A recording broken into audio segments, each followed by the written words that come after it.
Hi guys, welcome to another episode of Tama Right. So for today's episode, we'll be talking about the peanut gallery issue. So first off, what is this peanut gallery issue all about? So the peanut gallery issue revolves around the question of whether the actions taken by the media group were a legitimate investigative exposed or an act of extortion. It explores the fine line between exposing the wrongdoing for the public's benefit and the using of information to gain money and personal advantages. And at the same time, this issue emphasizes the role of evidence and due to process in determining the truth behind the allegations. It reminds us it reminds us that both journalism and the justice system should be guided by facts rather than assumptions.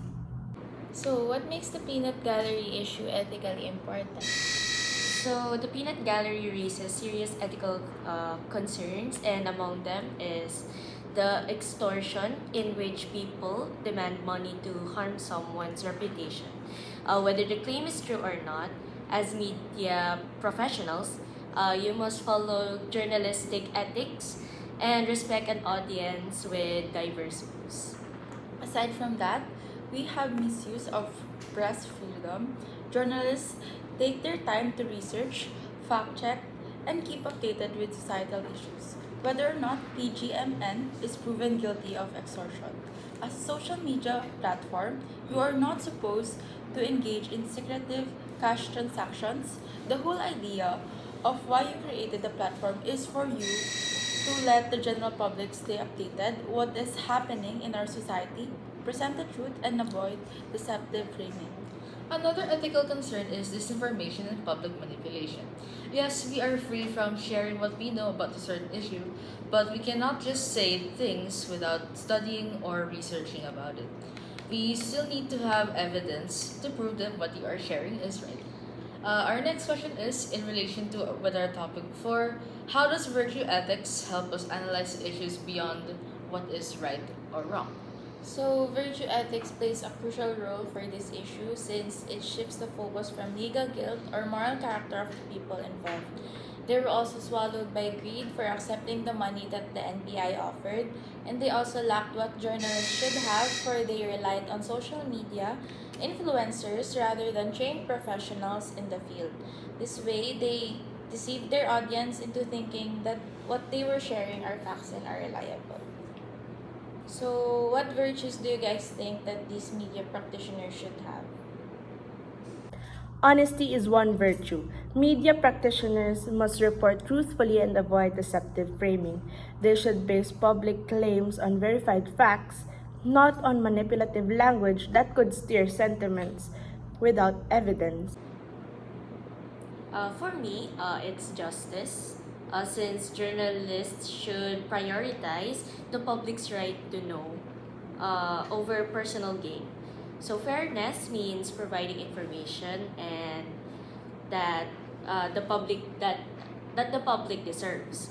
So it's not using reporting for commercial profit or for partisan advantage. For me, temperance, reporters should act with moderation, avoiding personal vendetta, so follow the ethical rules and resist exaggerated or vengeful coverage. Last but certainly not least, the, the sorry, cut na lang dito. Last but certainly not least, professional rigor.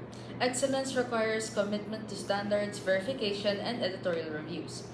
Practitioners must stay independent from partisan agendas and ensure that their work is not reduced to political propaganda. As students, what virtues should we apply when consuming news or even social media content? So first, for me, I think social media consumers should have prudence. So it means having the initiative to think before you believe.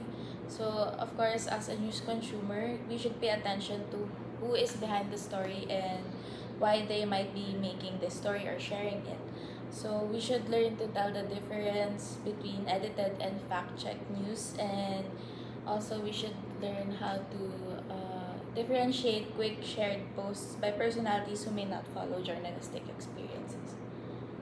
Critical thinking is about the checking claims and not accepting them at face value, looking for evidence, comparing the sources, and being aware of the news seems driven by clicks, profit, political aims rather than facts.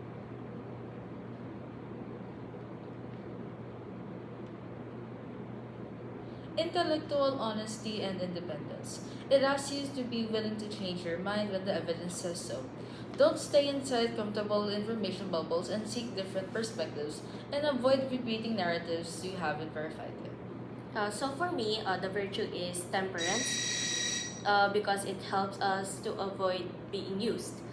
So the stories that aim to provoke anger or fear often trade on emotion and not the truth. So when you feel scared, just pause, breathe, and evaluate the claim calmly before sharing or reacting. So now, how can we avoid reacting impulsively when claims online are conflicting? When you see conflicting claims online, take a moment before acting. Practice media literacy, meaning checking who posted the claim, where the information comes from, and whether other reliable sources back it up.